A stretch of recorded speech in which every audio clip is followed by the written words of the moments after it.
If you had told me last Thanksgiving that my own parents would look me in the eyes and tell me to go live in the streets, I would have laughed at you.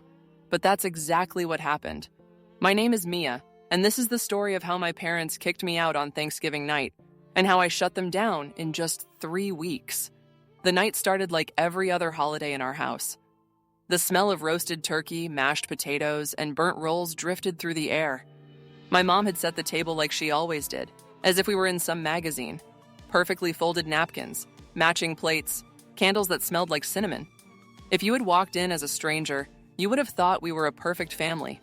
You would have seen my dad carving the turkey, my mom fussing over the gravy, my brother Ethan scrolling on his phone while pretending to listen. You would have seen me at the far end of the table, near the kitchen doorway, the extra seat. What you wouldn't have seen was everything underneath. I sat there, quietly moving food around on my plate, waiting for it to happen. It always did. Some version of it anyway. "So," my father said, right on cue, like he had a script. His voice was calm, but there was weight behind it, the kind that made my stomach tighten. "Mia, what's your plan now?" There it was. The question he asked every holiday, every birthday, every time he ran out of nicer things to say about my brother and had to remember I existed. I wiped my hands on my napkin and kept my eyes on my plate. "My plan is the same as last month, Dad," I said. "I'm still working with my design clients, and on the app." Ethan barely glanced up from his phone. "What app again?" he muttered, like it didn't matter, like it was a joke. I opened my mouth to answer, but my mom spoke over me just a second faster, her tone light and dismissive. "Sweetheart," she said to Ethan with a soft smile that she never used on me, "you don't have to worry about that. We're just trying to get your sister to live in the real world." That phrase, the real world. I felt it hit a sore spot inside me that was already bruised from years of being poked the same way. "I am living in the real world," I said quietly. "I pay my phone bill, my car, groceries. I help with..." My father dropped his fork with a sharp clink and slammed his hand on the table. The sound cut through the room. All the little noises, the TV in the other room, the clatter of dishes, even the faint Christmas music playing from the radio, seemed to fall away. "Don't you dare sit here and pretend you're pulling your weight," he said, his voice low, sharp. "You're still living under my roof. That means you're my responsibility, and I'm done carrying dead weight." The words hit harder than the sound of his hand on the table. Dead weight.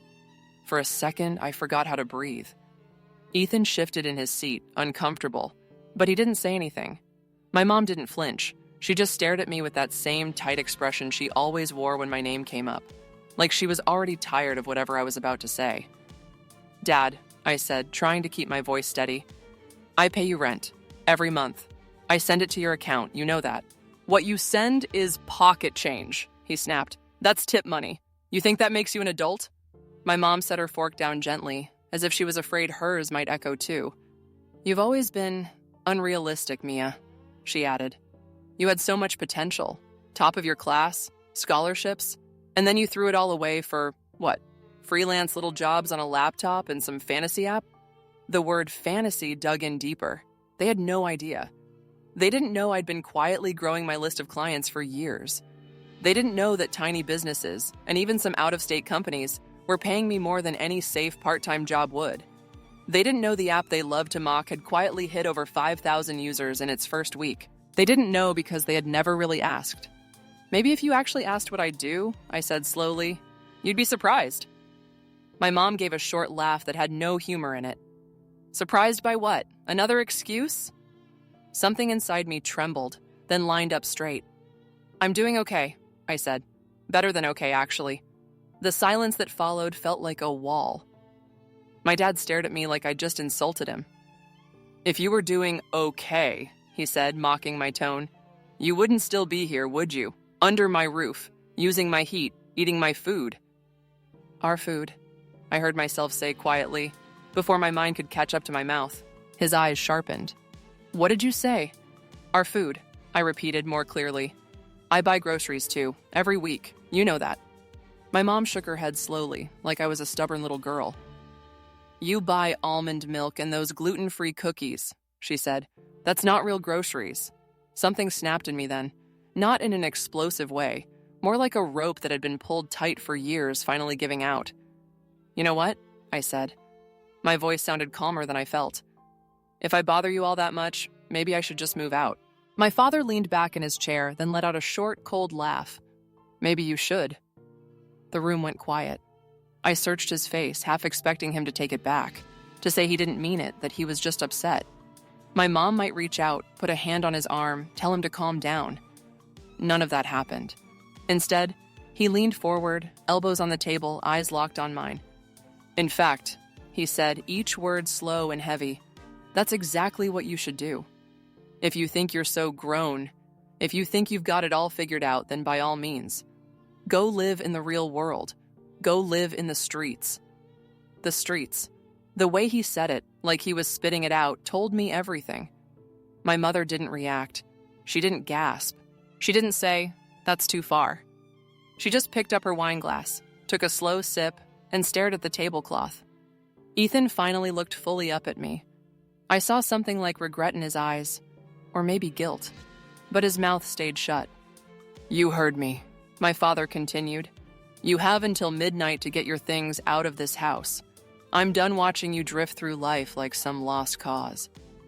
I looked at the clock over the doorway. It was a little past 9. You're serious, I whispered. He didn't blink. My mother didn't speak. Ethan didn't move. Then my mom finally said, very quietly, if you really want to prove yourself, Mia, this is your chance. That hurt more than anything. It wasn't even the words.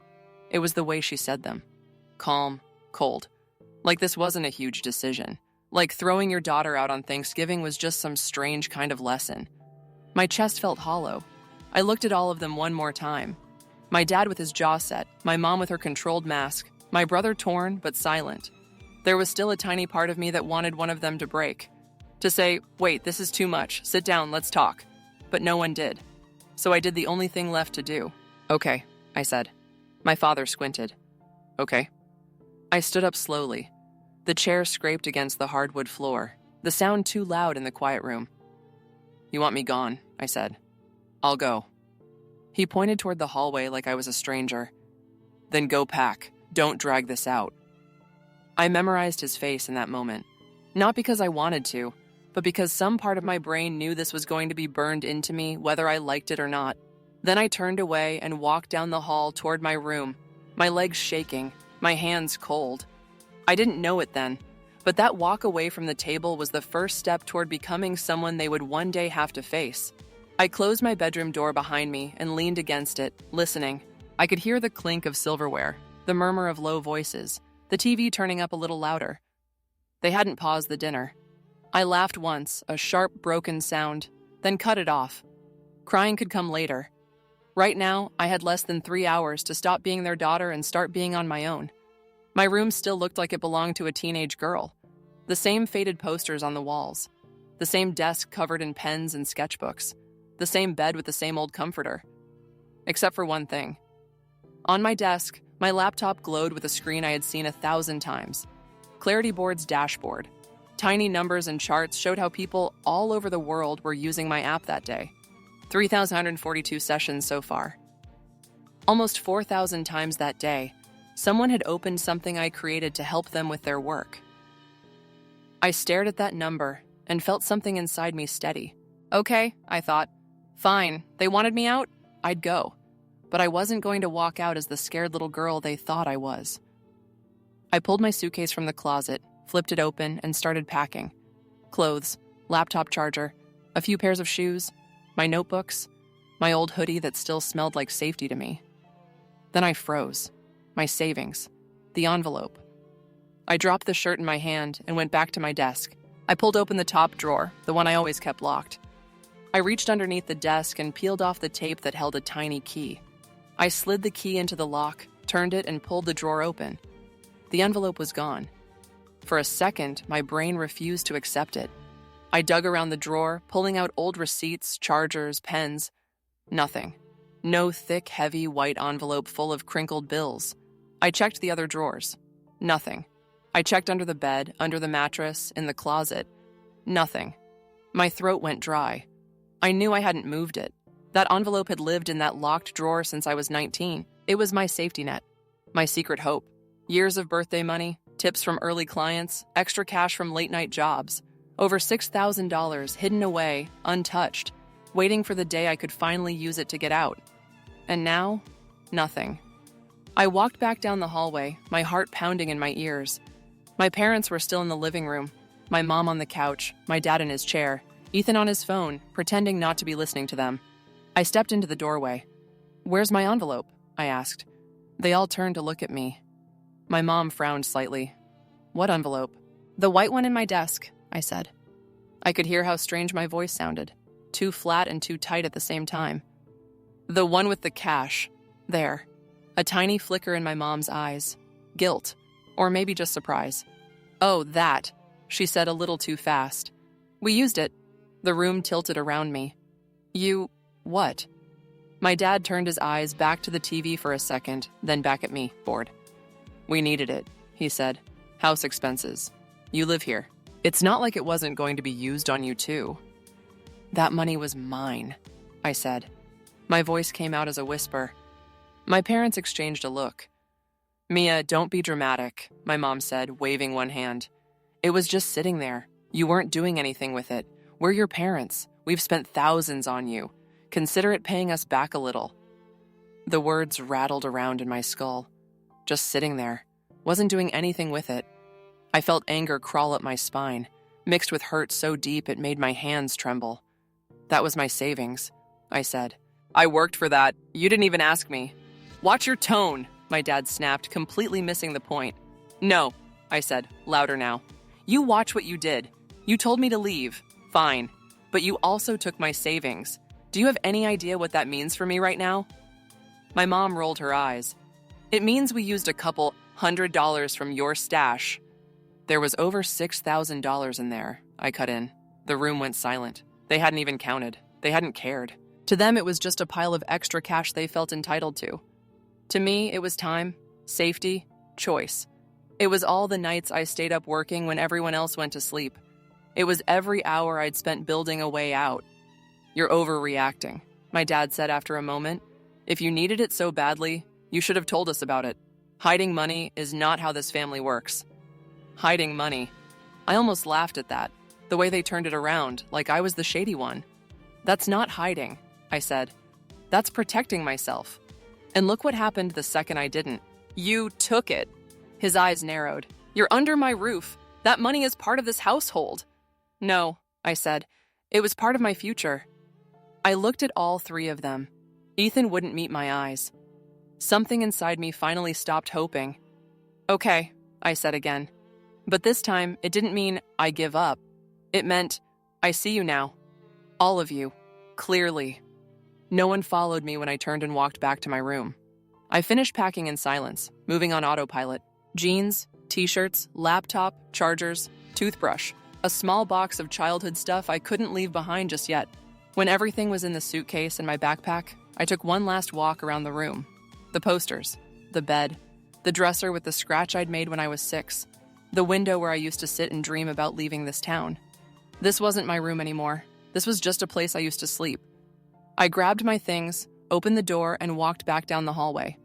My suitcase wheels bumped softly against the floor. In the living room, my dad didn't look up. "You done?" he asked. "Yeah," I said.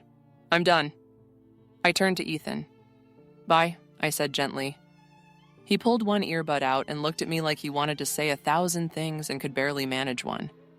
"Where are you going?" he asked. "I don't know yet," I said honestly. "But I'll figure it out." He nodded once, his jaw tight. "Good luck," he whispered. It wasn't enough, but it was something. I opened the front door. The cold air slapped my face, making my eyes sting. For a moment, I thought I might break right there on the porch, but I didn't. I stepped outside and closed the door behind me. No one came after me. No one watched from the window.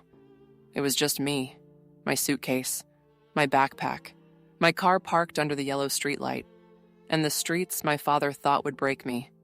I loaded my suitcase into the back seat and slid into the driver's seat. When the door shut, it felt like I'd stepped into a different world. No voices, no judgment, just the quiet hum of the engine and my own heartbeat.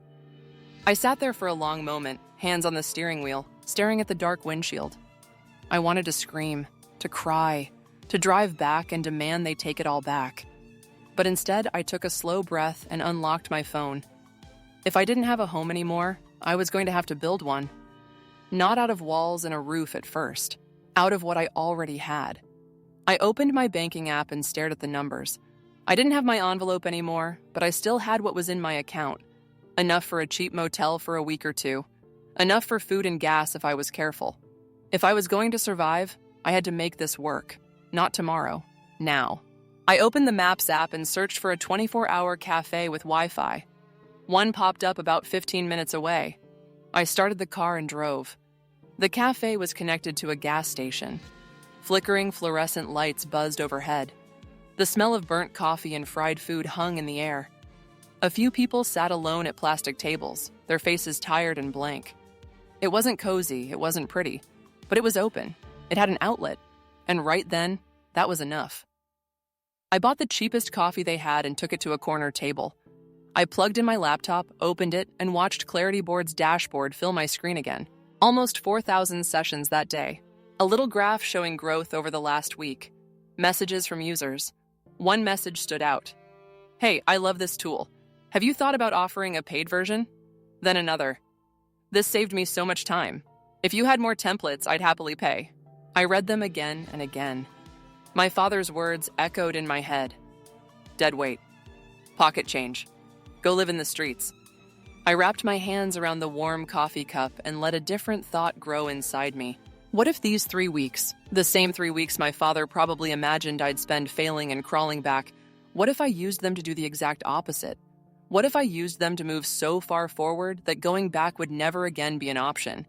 What if I turned this into the moment everything changed? I opened a blank note on my laptop and wrote 3 words at the top.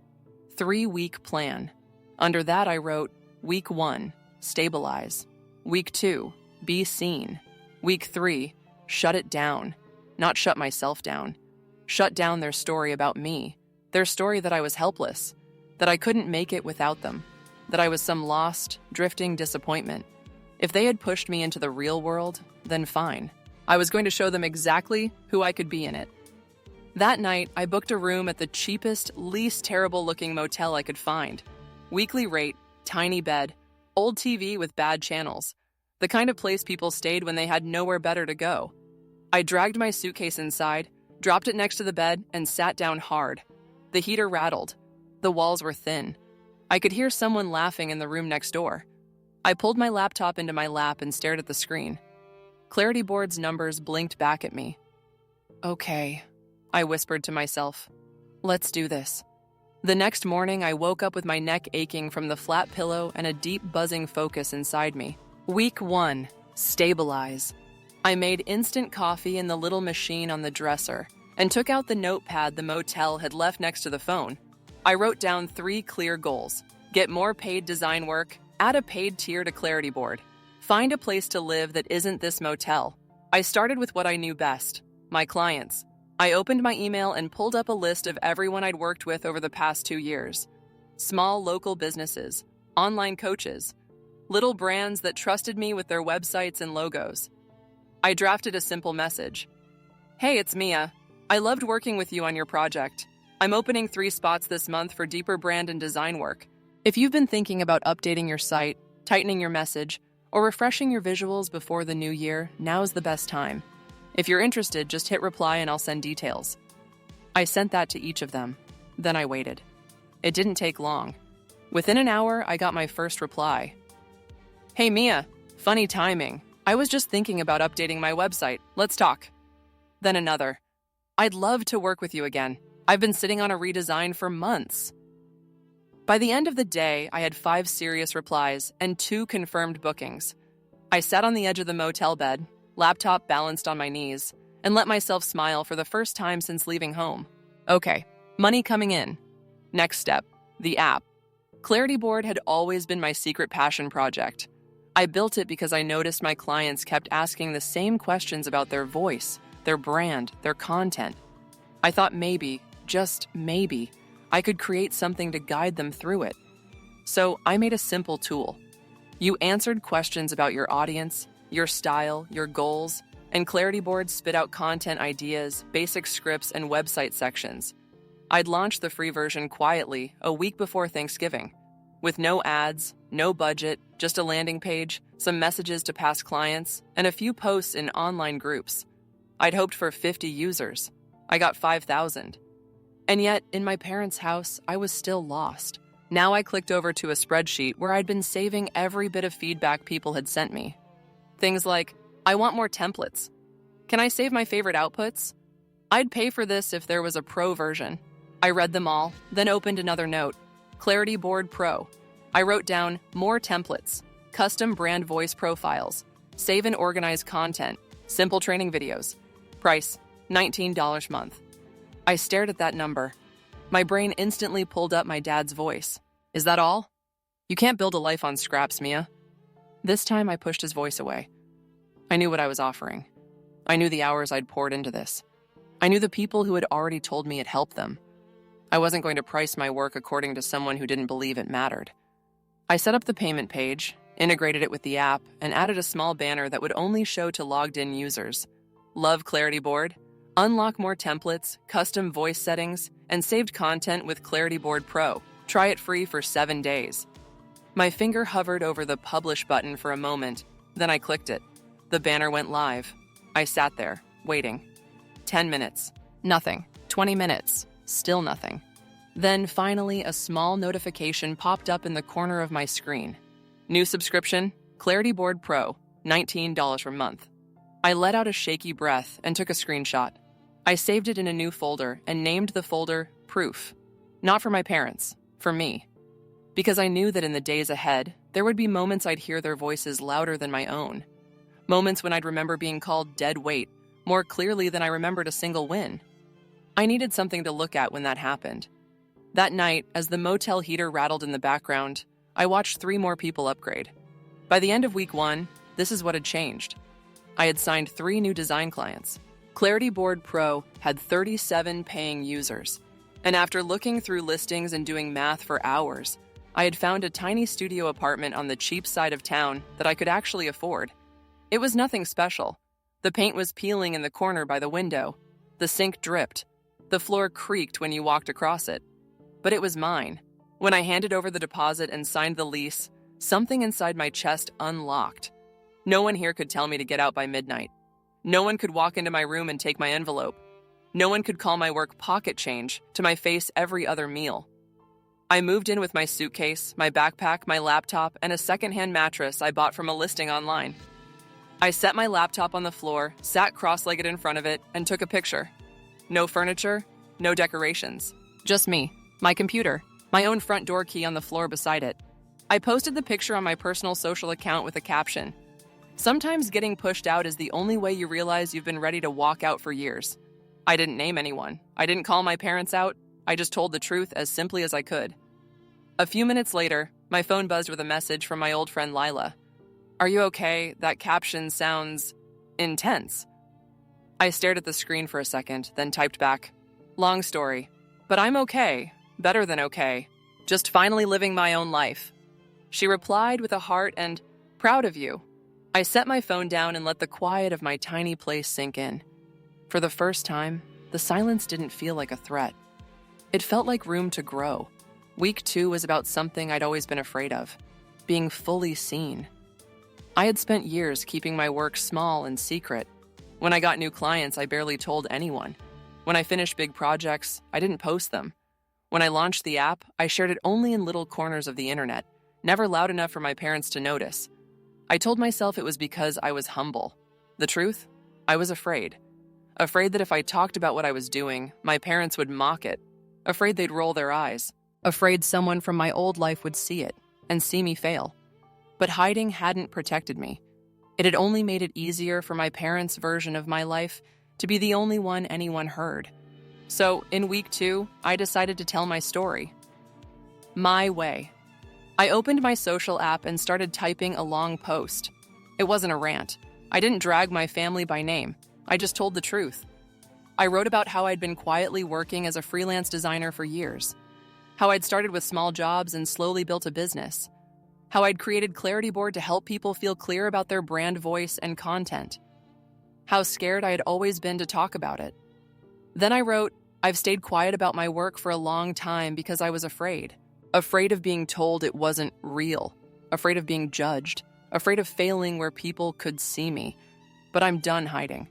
I'm a full-time freelance designer and the creator of Clarity Board, a brand clarity app that just passed 5,000 users and launched its first paid tier. I have my own studio. I pay my own bills. I work with clients I love. If you ever felt like the weird one in your family, the one nobody understood, the one whose dreams looked wrong to everyone else, this is for you. You're not crazy. You're not a burden.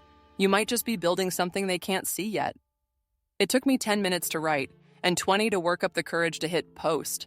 But I did. The notifications started slowly. A like from an old classmate. A heart from a girl I used to sit next to in English. A comment from a former coworker. I had no idea you were doing all this. That's amazing. Then more. People shared the post, messaged me, told me they felt the same way in their own families. I was reading through the comments, feeling this strange mix of relief and fear when my phone started to ring. Mom flashed on the screen. My stomach dropped. For a second, I thought about letting it go to voicemail. Then I forced myself to swipe accept. Hello? You moved out, she said. No hello. No, how are you? Yes, I said. You have your own place? Yes. She made a little sound, half annoyed, half confused. You should have told us. I almost laughed. You told me to go live in the streets, I remember, I said quietly. You took my savings. You made it very clear what you thought of my life. That's not fair, she snapped. You know your father loses his temper. We were trying to push you to grow up. I was already grown up, I said. My voice didn't shake this time. You just refused to see it. She didn't reply. After a moment, she said, What is this app thing you're posting about? Is this safe? Is it one of those online schemes? There it was. Not, wow, tell me more. Not, I had no idea. I'm proud of you. Suspicion, judgment. It's a real business, Mom, I said. People use it. They pay for it. I help them. It's mine. Well, just be careful, she said quickly. People lose everything to these things. Your father says, I'm not asking for his opinion, I cut in. Or yours. She sucked in a sharp breath. Excuse me? I answered because I thought you might be calling to ask if I was okay, I said. To maybe apologize. To talk. But if you're just calling to criticize what I'm doing again, I don't have time for that. So what, you think you're better than us now? She shot back. You make a little money with your computer and suddenly... No, I said. I don't think I'm better than you. I just think I'm not less than you either. There was a long stretch of silence. Then she said stiffly, Your father wants to talk to you.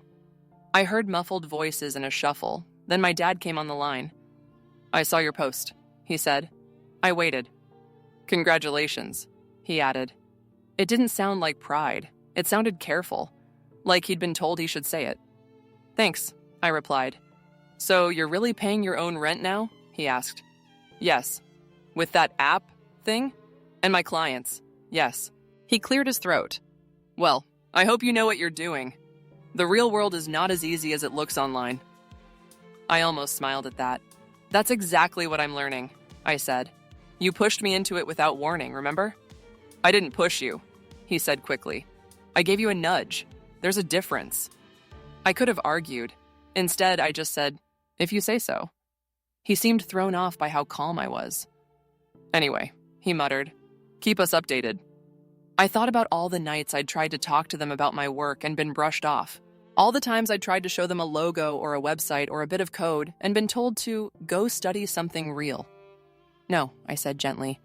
I don't think I will. Not for a while. What's that supposed to mean? He demanded. It means, I said, I'm going to live my life. If you want to be part of it, you're going to have to meet me where I am, not drag me back to where you're comfortable. He didn't like that. I could hear it in the way he exhaled, long and slow. Well, don't forget who raised you, he said at last. I won't, I answered. Trust me. We ended the call without, I love you. Without any real resolution. Just tension and a choice sitting between us. After that, I threw myself into making week 2 count. I reached out to my best clients and asked if they'd be willing to share a few lines about working with me. Most of them said yes right away. I turned their comments into mini case studies, showing how their sites looked before and after, how their sales or engagement changed. I built a simple page that told my story, from hidden freelancer to app creator. I pitched myself to 3 small business podcasts and 2 online newsletters. I didn't pretend to be some huge success story. I just offered to talk honestly about finding your voice when the people closest to you don't believe in you. By the end of week 2, 1 podcast had booked me, and 1 newsletter had featured Clarity Board. More people signed up. More people upgraded. More people sent messages saying, "Your story sounds like mine." Every new subscriber, every new client, every "I get you" message was another crack in the old story my parents had wrapped around me. That I was a failure, that I was lost, that I wasn't ready for real life. I thought I knew what week 3 would be about. I thought it would just be about visiting my parents with my head held high, showing them what I'd built, and walking away clean. Then I got the email. The subject line read, "Mortgage notice, action required." At first I thought it was spam, but it had my full name and my parents' address. Frowning, I opened it. It was from a mortgage company. Not the name I remembered from when I was little and my parents talked about the house payment.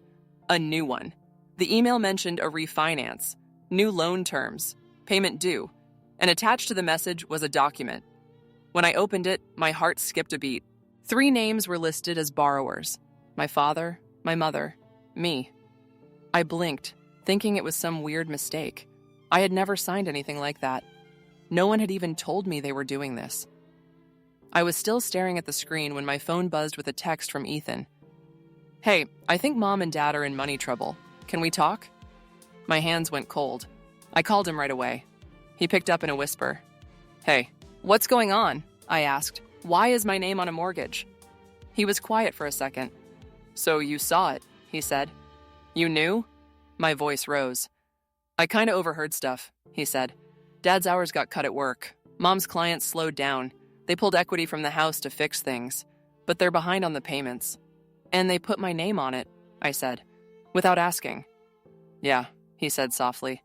"I only found out because I heard them arguing about you. About how, if she thinks she's grown, she can help pay." I sank back onto my mattress, staring at a crack in the ceiling. "If they miss payments," I said slowly, piecing it together, "it hurts my credit too." "Yeah," Ethan whispered. "I'm sorry. I should have told you sooner, but I didn't know how."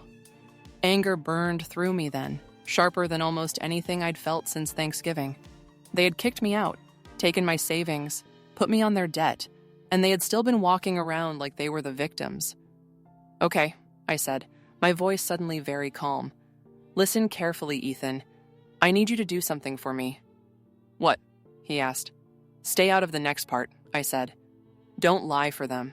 Don't lie for me. Just watch." "That sounds scary," he said. "It's not going to be a scene," I replied. "I'm not going to throw plates or anything, but I'm not going to let this slide." After we hung up, I called the mortgage company. I gave them my name and told them I'd just discovered I was listed on a loan I never knowingly signed for. The woman on the other end sounded concerned, but there were limits to what she could do. "If you believe your signature was forged, Ms. Hayes, that's serious," she said.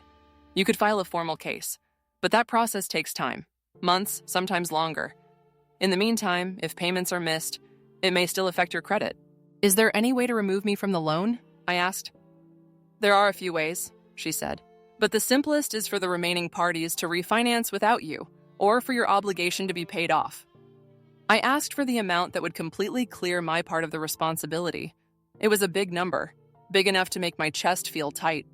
I thanked her and hung up without agreeing to anything yet. Then I opened my bank account, my spreadsheets, my app statements. If I paid that amount, my savings would drop low, uncomfortably low.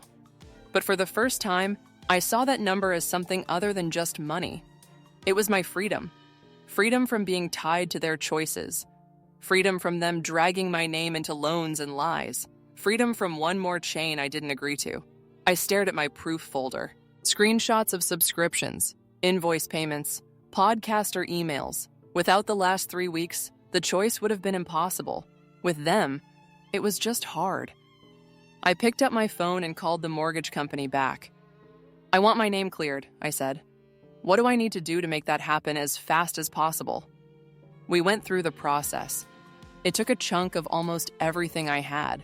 When I hit confirm on the transfer, I felt like I just jumped off a cliff. But when the woman emailed me updated documents showing my obligation removed, I felt something else. Light. I printed everything out at a copy shop down the street. Then I added a copy of my lease, a summary of my last 2 months of app income, screenshots of Clarity Board's user numbers, screenshots of my social post and its comments. I put them all into a plain folder. On the morning of day 21, 3 weeks to the day since Thanksgiving, I got dressed, picked up that folder, and drove back to the house I'd grown up in. The closer I got, the more that old knot in my stomach tightened. But there was something new this time, too. I wasn't going there to beg or to ask for anything. I was going to say what needed to be said. I parked in the driveway and turned off the engine. The house looked exactly the same. Same cracked walkway, same old wreath, same curtains in the front window. I walked up to the door and rang the bell. My mom answered. She looked surprised to see me. Mia. Hi, Mom, I said. Can we talk? She hesitated, then opened the door wider. Your father's in the living room. I stepped inside. The familiar smell of lemon cleaner and faint cooking oil hit me. Part of me flashed back to being 10 years old, coming home from school. Another part of me wanted to turn around and walk back out. My dad was in his armchair, the TV on low. Ethan sat on the couch, tense. My father straightened when he saw me. So, he said, you came back. Not the way you think, I replied. I sat on the far end of the couch, facing both of them. My mother stood near the doorway, arms crossed. I set the folder on the coffee table and rested my hands on it. I'm not here to move back in, I said. I'm not here to fight either. I'm here to lay out the truth, one time. After that, you can do whatever you want with it, but you won't get to twist it. My mom frowned. What truth? I opened the folder and slid out the first paper. This, I said, pushing the mortgage agreement toward them. They leaned forward. My dad's face went tense when he saw the company name. My mom's eyes flicked back and forth over the lines of text. What is this? My dad said. It's the loan you took out using the house, I said. And my name. They both went still. I tapped the line with all three of our names. You never asked me to sign this, I said. But there I am, on a legal document, responsible for your choices. My dad's face darkened. We needed your help, he said. We've carried you for years. We thought it was time you carried something too. That's not help, I said quietly. That's using me. My mom started to speak, then stopped when I laid down the next page. This, I said, is the updated statement. They scanned it, confused. I paid off my part, I said, in full. So from now on, whatever happens with this house, with this mortgage, with these payments, that's on you, not me. My mother's mouth fell open. You paid? She stammered. With what money? With the work you've always acted like didn't matter, I answered. With my design clients. With my app. With the thing you called a fantasy.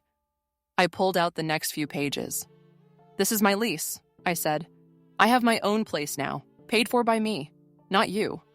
Another paper. This is a summary of my income from the last 2 months.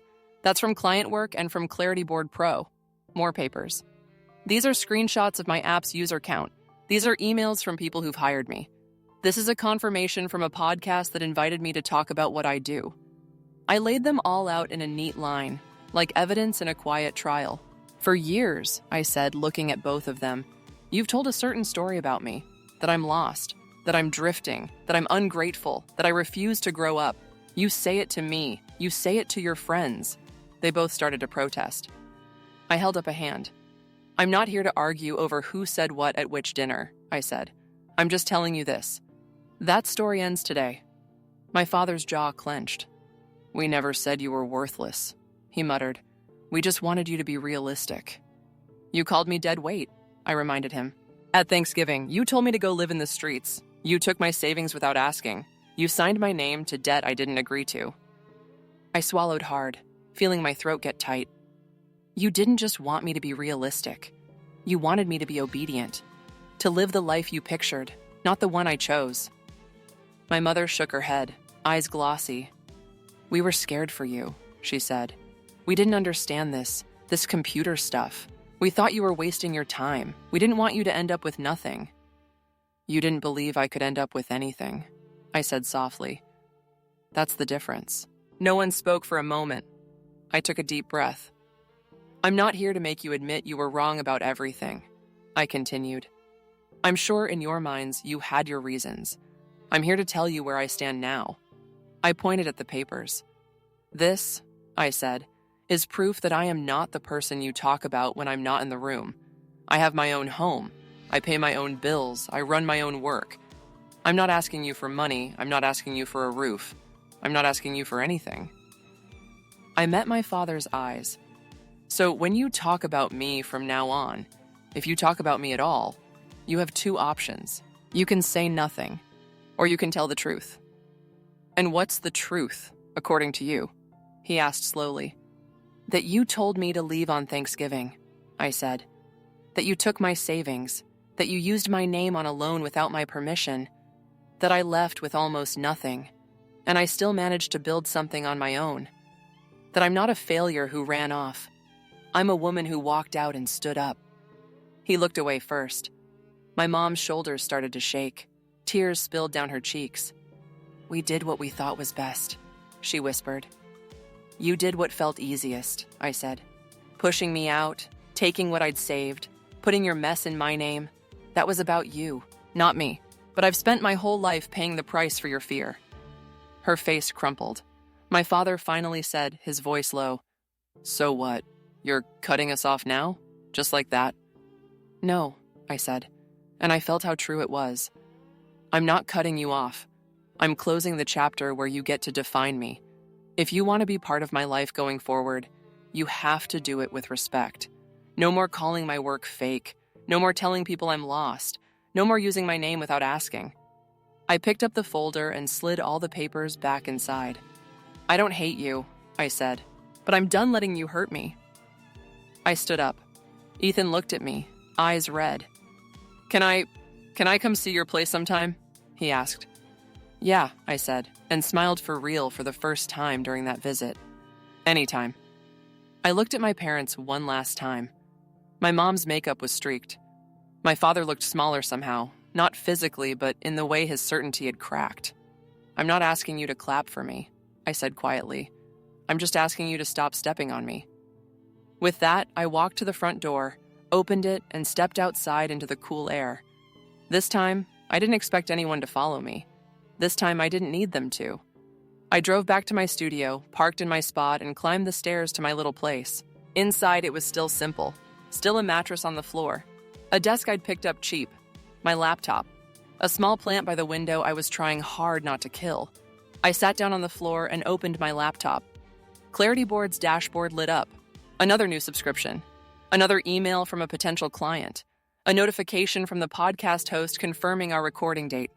My phone buzzed. A text from Ethan. "I'm proud of you. I'm sorry I stayed quiet that night. I didn't know how to speak up, but I see you now."